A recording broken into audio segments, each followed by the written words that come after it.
នៅក្នុងបជាដកមួយឈ្មោះភោជានិយៈជាដកភោជានិយៈជាដកជាដកហ្នឹងគឺសំដែងពីឈ្មោះរបស់សេះមួយឈ្មោះភោជានិយៈហ្នឹងក្នុងការនោះមានភិក្ខុមួយអង្គនៅវត្តចេតពុនហ្នឹងលោកខ្ជិលរៀនធម៌លះបង់នៅសេចក្តីជាយាមអញ្ចឹងទៅវិខទាំងឡាយនឹងណែនាំយ៉ាងម៉េចក៏លោកនឹងខ្ជិលមិនទៅបែបបានសម្រេចមគ្គផលអីទេអញ្ចឹងក៏លះបង់សេចក្តីជាយាមអានវិខទាំងឡាយនាំទៅជួបព្រះអង្គសួរនេភិក្ខុអ្នកនឹងលះបង់សេចក្តីជាយាមពិតមែនឬថាពិតមែនហើយព្រះអង្គថានេភិក្ខុបណ្ឌិតទាំងឡាយក្នុងការមុនបានធ្វើសេចក្តីជាយាមក្នុងទីដែលមិនមែនជាទីលំនៅសម្បីបានទទួលនៅរបួសចិត្តនឹងស្លាប់ក៏ដោយក៏មិនលះបង់នៅសេចក្តីជាយាមដែរបានភិក្ខុទាំងឡាយអារាធនាព្រះអង្គក៏សម្ដែងក្នុងអតីតកាលព្រះរាជាប្របាទព្រហ្មទត្តសោយរាជសម្បត្តិនៅនឹងនគរពារាណសីព្រះពោធិសត្វបានកើតជាសេះសន្ធប់សេះនឹងមានកម្លាំងខ្លាំងមានការរវិះរវៃក្នុងការចូលសង្គ្រាមព្រះអង្គឈ្មោះភោជានិយៈបូរដោយអាការៈទាំងពួងជាសេះមង្គលរបស់ព្រះរាជាព្រះបាទពារាណសីជាសេះមង្គលបានព្រះពោធិសត្វនឹងគេទំនុកបំរុងដោយស្រូវសលៃមានក្លិនក្រអូបស្រូវនឹងសិតតែទុកអស់3ឆ្នាំទៀតនោះទុកយូរទៅវាកាន់តែឆ្ងាញ់ដែរយើងអាស្រូវថ្មីឆ្ងាញ់ទុកយូរទៅ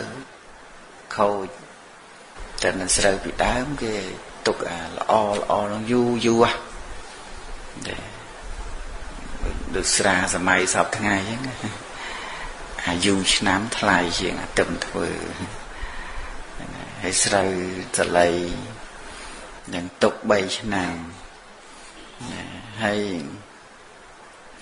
គេរៀបចំបាយឲ្យសេះហ្នឹងហូបសេះហ្នឹងបរិភោគបាយអត់មានអីណាស្មៅអីទេសិតស្រូវសលៃហើយមានគ្រាន់តែថាសសម្រាប់ដាក់អាហាររបស់សេះហ្នឹងគ្រាន់តែថាហ្នឹងធ្វើសិតតែមាសហ្នឹងតម្លៃមួយសែននោះទីហោថាគេធ្វើថាឲ្យយើងហូបបាយតម្លៃ$10,000យិតយកមិនទៅហូបឆ្ងាញ់ដែរថា$10,000ណាហើយនេះ10,000កហបណៈមួយសែនកហបណៈហើយកន្លែងបន្ទប់សេះហ្នឹងគេសិតតែបាំងវាំងនោនបាំងពីដានធ្វើសិតតែរំយោលធ្លាក់មកសិតតែពណ៌មាសនេះលំអមានសម្ពុតកំពុលក្រហមអីស្អាតជាចិត្តដោយផ្កាមាសហើយសំយងចុះមកជាកម្រងលើសេះនឹងឯងហើយគេអុចគ្រឿងកអូបហើយនឹងប្រោះព្រំនៅគ្រឿងកអូបចំពោះសេះមង្គលហ្នឹងសេះហ្នឹងគេបូជាណាស់ព្រោះតែជាសេះមង្គលនិយាយពីនគរពារាណសីនឹងវាល្អវាស្អាតវាអស្ចារ្យសម្បូរទៅដោយធញ្ញាហារផ្សេងរហូតដល់ទៅប្រទេសជិតខាងហ្នឹងចង់បាន នគរពារាណសីហើយមកចម្ពោះទ្វីបគ្មានណាមិនចង់បានទេពារាណសីហ្នឹងគឺថាល្អណាស់ដែលអញ្ចឹងពេលមួយហ្នឹងមានព្រះរាជា7នគរ7ប្រទេសគេសហការគ្នាគេរួបរวมគ្នាមក7នគរមកព័ទ្ធជុំវិញនគរពារាណសីចិត្តទាំងអស់កងទ័ពណែនណាន់តាន់តាប់ចឹងទៅបញ្ជូនសារទៅប្របាទពារាណសីហ្នឹងថាបកគលរាជសម្បត្តិឲ្យយើងមកបើមិនចង់ច្បាំងឥឡូវច្បាំងឬក៏បកគលរាជសម្បត្តិឲ្យពួកយើង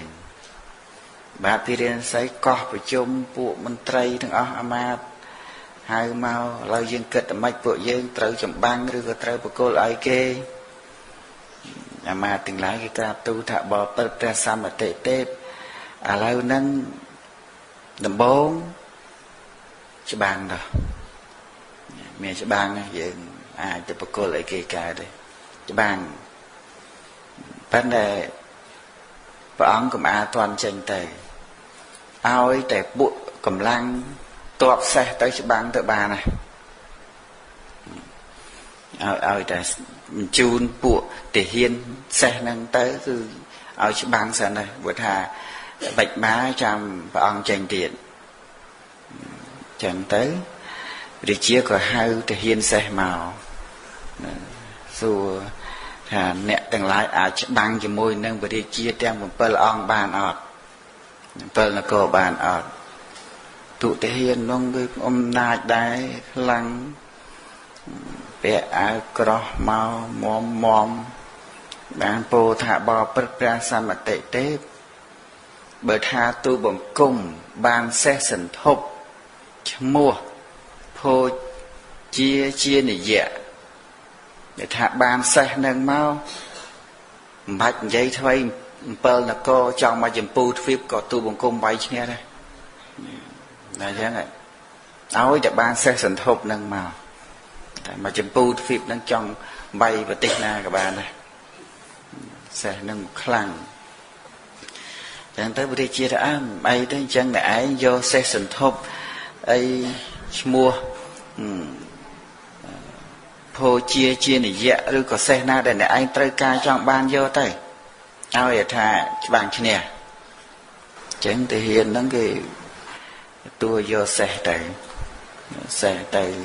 យកតែមួយក្បាលទៀតយកតែមួយហ្នឹងទៅចឹងទៅក៏ថ្វាយអង្គមព្រះរាជាចុះទៅនាំសេះសន្ធប់នឹងមកពាក់ក្រោះសេះហ្នឹងសើពាក់ក្រោះទៀតតាំងពីជើងរហូតដល់ខ្លួនរហូតដល់កដល់មុខការពារក្របព្រួញការពារលំពេងការពារអាវុធផ្សេងពាក់ក្រោះហើយសៀតនៅព្រះខ័នហើយឡើងជិះនៅលើខ្នងសេះមានមេទាហានមួយហ្នឹងគឺខ្លាំងមេតបហ្នឹងចាំបើកទ្វារនគរទៅចេញទៅសេះហ្នឹងលឿនដូចព្រួញបុបទំលាយតបរបស់ព្រះរាជាទី1រឹបចូលទៅនុកកាប់មិនទាន់លឿនពេកចាប់បានព្រះរាជាមួយបឹបដាក់លើខ្នងសេះអូសវោកលឿនទៅវិញបឹបដល់ឡោះបាទអត់មានណាបាញ់ត្រូវចាប់បានមួយទៅមកវឹងទៀតបុបជន់ពួកតបពួកអីនឹងនោះកិច្ចមិនទាន់ហើយលំពេងអីនោះខ្លះបុកទៅចំខ្លះអីខ្លះមុតដែរតែបាញ់របស់គេបាញ់ច្រើនមកវាក្របព្រួយនឹងវាច្រើនមកវាកិច្ចវាមិនតាន់ត្រូវខ្លះដែរអត់ឈឺទៀតទៅទៀតវឹបចាប់បានព្រះរាជាទី2យកមកវឹបជាប់បាន2ទៅមក6សាបានទាំងអស់ចាប់បាន6ព្រះរាជាប៉ុន្តែខ្លួនវិញសុទ្ធតែឈាមសេះហ្នឹងត្រូវព្រួយឡើងចង់សោះដាវផងលំពេងផងព្រួយផងមកយះជើងយះមុខយះកកាប់ដែរ ចឹងទៅមេតបនឹងអាណិតសេះនឹងពេកក៏ឲ្យសម្រាកទៅដោះអាគ្រឿងក្រោះហ្នឹងដោះគ្រឿងក្រោះការពារហ្នឹងចេញឲ្យឲ្យសេះពពុយសត្វហ្នឹងដេកសម្រាកទៅសម្រាកផ្អៀងខ្លួនផ្អៀងខ្លួនទៅបើកភ្នែកម៉ក់ម៉ក់ហើយគេដោះអាគ្រឿងក្រោះហ្នឹងទៅពាក់ឲ្យសេះមួយទៀតចឹងទៅសេះពពុយសត្វហ្នឹងនឹកឃើញថាយើងព្យាយាមចិត្តបានសម្រេចហើយវគ្គទី7នេះបើយើងមិនទៅទេគឺមិនអាចជោគជ័យទេវាបាន6ទៅហើយចឹងនៅតែមួយទៀតទេហើយបើយើងមិនទៅមកវគ្គនេះទៀតទេមិនអាចច្បាំងឈ្នះបរិជាទី7ទេហើយតែមិនឈ្នះគេហើយគេវាយបកថែមកវិញចាប់ហើយគេនឹងចាប់បានបរិជារបស់យើងគេនឹងយកនគរយើងហើយចឹងទៅក៏និយាយដាក់មេតបនឹងថាកុំយកអាវក្រោះគ្រឿងក្រោះនឹងមកវិញមកព្រោះសេចក្តីព្យាយាមរបស់ខ្ញុំនឹងបាន6លើកហើយបើខ្ញុំមិនទៅមួយលើកទៀតទេចឹងការព្យាយាមរបស់ខ្ញុំនឹងទៅជាអត់អំពើហើយទៅជាបរាជ័យហើយទេវិចិត្រស្លាប់ទៅហើយដល់តែមិនបានសម្រេចចុងក្រោយបរាជ័យទៅដែរវាអត់អំពើចឹងថាពាក់ខ្ញុំវិញទៀតមកខ្ញុំទៅមួយសារទៀតទៅចឹងទៅគេនាំគ្នាពាក់ក្រោះឲ្យចឹងទៅហើយជួយលើកខ្ញុំសេះហ្នឹងត្រូវខ្លួនឡើងសោះអស់ហើយជួយលើកខ្ញុំមកចឹងក៏នាំគ្នាលើកទៅលើកទៅបានទៅមួយសារទៀតតែមុននឹងទៅហ្នឹងបានពោលពាក្យធម៌ទៀតណាចេះគាថាទៀតសេះហ្នឹងថាសេះភោជានិយៈសំបីត្រូវសទាំងឡាយមុតហើយដីផ្អៀងគង់ប្រសើរជាងសេះសាមញ្ញអាសេះយើងធម្មតាហ្នឹងគេហៅថាសេះខ្ចក់ខ្ញុំដឹងដែរអាសេះយើងរាល់ថ្ងៃហ្នឹងគេហៅសេះខ្ចក់អត់ប្រកែទេអញ្ចឹងចូលសង្គ្រាមនឹងរៀកនោមទៅហើយមិនខ្លាំងទេអាហ្នឹងអ្នកកថាថាសេះសន្ធប់គឺខ្លាំងនៅក្នុងការចូលសង្គ្រាមខ្លាំងណាស់ហើយសេះសាមញ្ញធម្មតាគេហៅសេះខ្ចក់រត់មិនលឿនទេធម្មតាសេះខ្ចក់គោខ្ចក់ដើរលឿនអត់ទេអញ្ចឹងវារត់អត់ទាន់គេទេត្រូវតែព្រួយគេហ្នឹងចូលងាប់បាត់ហើយចឹងទៅថាសំបីថាត្រូវព្រួញដេកដួលប៉ុណ្ណឹងហើយក៏ប្រសើរជាងសេះសាមញ្ញដែរណែសារថីអ្នកចូលទឹមខ្ញុំដោយគ្រឿងក្រោះទាំងឡាយចុះបានគេពាក់ក្រោះនឹងហើយជួយលើគេរុំរបួសរុំអីពាក់ក្រោះសាថ្មីរៀបរយហើយមេតបនឹងឡើងជិះលើខ្នងសេះនឹងទៀតទៅមួយសាទៀតបុបទៅព្រួញថែមទៀតចាប់បានព្រះរាជាទី7ចាប់យកមកបកគលឲ្យព្រះរាជារបស់ខ្លួនអញ្ចឹងទៅក៏នាំគ្នាចូលទៅក្នុងវាំងទៅឈ្នះជោគជ័យនឹងក៏បានជំនះចឹងទៅហើយនាំពពោធិសត្វនឹងនាំនឹងឲ្យបាននាំព្រះជាទាំង7ហ្នឹងទៅថ្វាយដល់ព្រះជាបាព្រហ្មទត្តហើយសេះហ្នឹងប្រាប់ព្រះជាទៀតថាបបិប្រាសមតិទេព្រះអង្គកុំសម្លាប់ស្ដេចទាំង7អង្គហ្នឹងអីកុំសម្លាប់អសោះហើយសូមព្រះអង្គព្រះរាជទាននៅអ្វីដែលសមគួរហើយឲ្យស្ដេចទាំង7អង្គហ្នឹងស្បត់ថាកុំឲ្យបៀតបៀនយើងទៀតហើយព្រះអង្គត្រូវប្រទាននៅរង្វាន់ដល់មេតបនេះត្រូវប្រទានរង្វាន់ដល់មេតបនឹងឯងហើយព្រះអង្គចង់ប្រទានរង្វាន់អីឲ្យទូបង្គំក៏ប្រទានដែរតាមតែព្រះអង្គហើយប្រាប់ថាគឺព្រះអង្គត្រូវតែមានការបំពេញទាន សេះហ្នឹងប្រាប់ស្ដេចថាព្រះអង្គត្រូវតែមានការបំពេញទានហើយព្រះអង្គត្រូវតែរក្សាសិលសេះហ្នឹងដេកមហោបអញ្ចឹងទៅហើយព្រះអង្គត្រូវតែគ្រប់គ្រងរាជប្រកបដោយធម៌ត្រូវមានទស្សពិតរាជធម៌អញ្ចឹងទៅឲ្យអវាទដល់ព្រះរាជាបណ្ដឹងហើយពួកមនុស្សហ្នឹងគេនាំគ្នាស្រែអាគ្រឿងក្រោះហ្នឹងគាត់ថាស្រែព្រឹបមកបាញ់ឈាមឆ្វាចេញមកស្លាប់ទៅបានមុតជាប់នៅនឹងអញ្ចឹងណាដោះគ្រឿងក្រោះមកវាស្លាប់ទៅសេះពោធិសត្វជើងហ្នឹងណាហ្នឹងចឹងទៅព្រះរាជានឹងសោកស្ដាយណាស់ក៏ឲ្យគេនាំគ្នាធ្វើបន់ធំពិធីបន់ជាបណកិច្ចធំដល់ព្រះពោធិសត្វប្រទាននៅយុះដ៏ធំដល់មេទាហាននឹងហើយត្រង់បានឲ្យព្រះរាជាទាំង7អង្គនឹងស្បត់ថាកុំឲ្យបន្ទុះសារាយព្រះអង្គទៀតហើយក៏ដោះលែងទៅព្រះអង្គគ្រប់គ្រងរាជប្រកបដោយធម៌អស់បច្ចុប្បន្នទៅក៏ទៅតាមយថាកម្មព្រះសម្មាសម្ពុទ្ធព្រះអង្គទ្រង់ត្រាស់ថាមនាភិក្ខុទាំងឡាយបណ្ឌិតកាលមុនធ្វើសេចក្តីព្យាយាមក្នុងទីដែលមិនមែនជាប្រភពកើតជាទីលំនៅរបស់ខ្លួនផងសំបីទទួលនៅរបួសមានសភាពបែបនោះ